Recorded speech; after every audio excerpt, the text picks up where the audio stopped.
Peran Jokowi muluskan jalan Ganjar jadi Capres 2024. Tanggal 12 April 2022 menjadi hari bersejarah bagi bangsa ini dalam kelanjutannya untuk melaksanakan pesta demokrasi. Ya, Presiden Jokowi telah melantik dan mengambil sumpah jabatan anggota Komisi Pemilihan Umum atau KPU dan Badan Pengawas Pemilihan Umum atau Bawaslu masa jabatan tahun 2022 sampai 2027.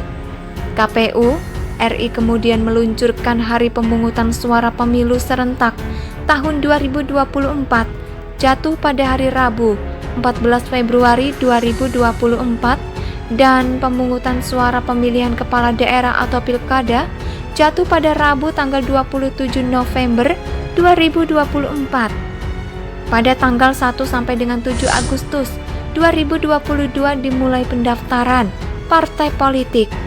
Pada tanggal 1 Januari sampai dengan 9 Februari 2023, penetapan daerah pemilihan dan dilanjutkan dengan pendaftaran anggota DPD, DPR, dan DPRD pada tanggal 1 sampai dengan 14 Mei 2023. Pada tanggal 1 sampai dengan 21 Juni 2023, penetapan daftar pemilih tetap atau DPT. Pada tanggal 7 sampai dengan 13 September 2023, pendaftaran bakal pasangan Capres dan Cawapres, dilanjutkan penetapan pasangan Capres dan Cawapres, daftar calon tetap atau DCT, anggota DPR, DPD, dan DPRD dilakukan pada 11 Oktober 2023. Sementara masa kampanye digelar pada 14 Oktober 2023 sampai 10 Februari 2024. Dalam periode ini, kampanye berupa pertemuan terbatas, tatap muka, penyebaran bahan kampanye, dan pemasangan alat peraga pada 21 Januari sampai 10 Februari 2024. Kampanye berupa rapat umum dan iklan media massa, pemungutan dan perhitungan suara Capres dan Cawapres, anggota DPR RI, DPRD Provinsi, DPRD Kabupaten atau Kota, dan DPD RI dilaksanakan pada 14 Februari 2024. KPU sendiri telah mengusulkan anggaran penyelenggaraan pemilu 2024 sebesar 86,26 triliun rupiah akan bersumber dari APBN tahun 2021 hingga 2025 dengan nilai yang bervariasi. Ini seharusnya menjadi kabar berita yang membuat rakyat Indonesia senang, apalagi sangat cocok disebarkan agar para penyembur 3 periode dengan alasan kepentingan pribadi dan golongan tak bisa berkutik lagi dan mahasiswa sadar kalau mereka diperalat oleh para perusuh negeri ini. Bicara tentang peluang Capres 2024, sudah banyak yang membuat ancang-ancang. Bahkan terkini info dari A1 yang dirilis oleh The Big Boss Award mengatakan bahwa Nasdem telah memilih antara Anies dan Ridwan Kamil.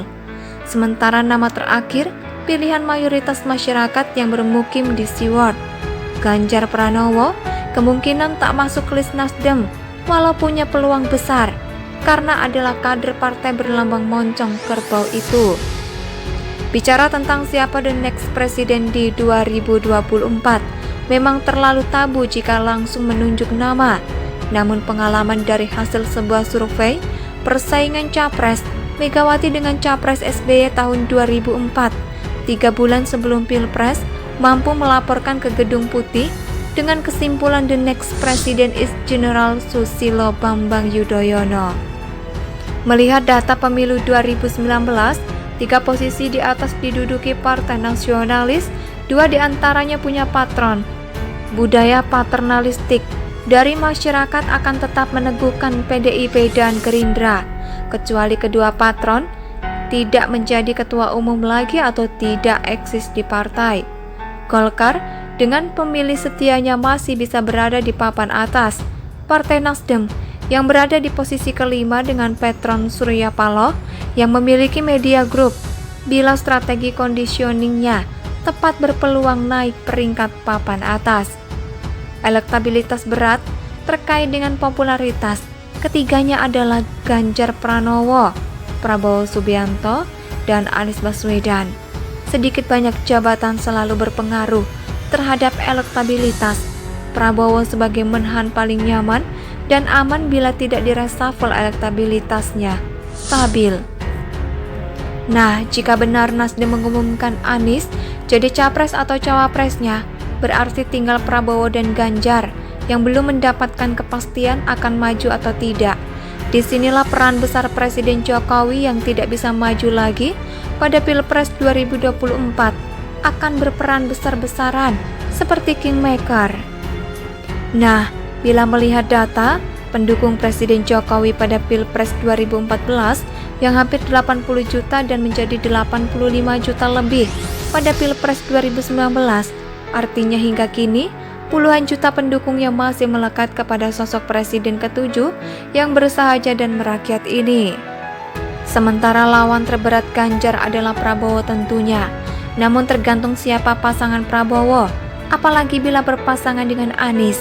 Nah, untuk menghadapi duo mantan ini, maka Anies harus menggait Sandiaga Uno yang juga memiliki pendukung 08 dan elektabilitas tinggi. Namun percayalah, pada The Kingmaker, Presiden Jokowi akan kemana dia mengarahkan dukungannya.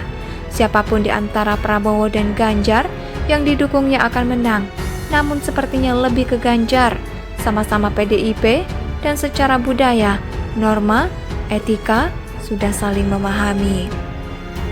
Artikel ini ditulis oleh Mr. Naibaho di siwar.com. Bagaimana menurut pendapat Anda? Silakan tulis pendapat Anda di kolom komentar.